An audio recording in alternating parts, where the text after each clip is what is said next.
This is my journey.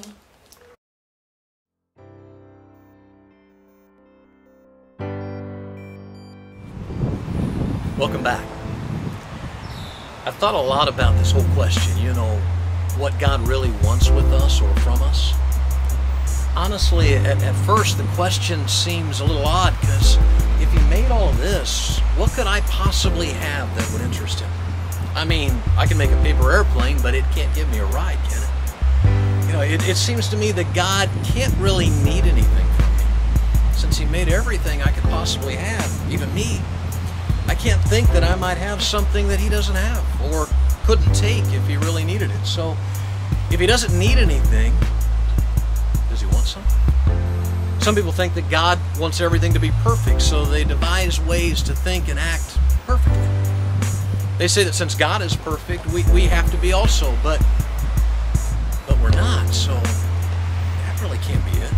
Oh, those same people like to think maybe they're a little more perfect than the rest of us, but soon enough, we all prove we're not. So if God wants us to be perfect, clearly that's not going to happen. So why are we still here?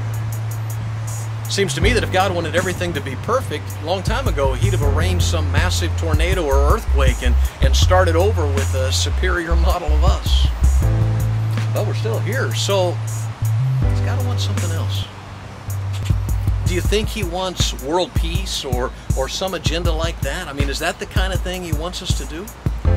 Maybe we could build something really big or make something really amazing happen. But as cool as that might be, it doesn't really make sense either. Because couldn't He do that without us? Why would God make all of this and not make that? Why would He create a bunch of problems for us to solve and when He could solve all of them better? Maybe life is just a colossal test we're supposed to pass. But what would the point of that be?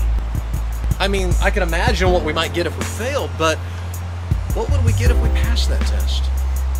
Sure, I can think of a lot of great prizes God could give us if life was about passing a test, but we still wouldn't be any closer to answering our real question, because if there's a test to pass, we still don't know why.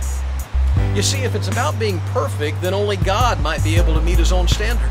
And if it's about some test for us, then only we could pass it, and we still don't see why God would have to be involved.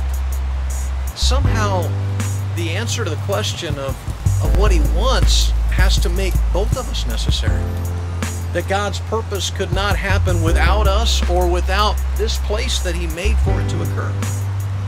What is it that requires both of us? Sounds kind of like a child's riddle, doesn't it? I sure hope the answer is simple, because it wouldn't be fair if you needed to be as smart as God to figure it out. And honestly, I've tried to tackle this riddle from every angle I can think of, and only one answer emerges. And it's a pretty simple answer, too. That's what we're going to talk about in part 5. So let's meet back over by the keeper, and let's continue our journey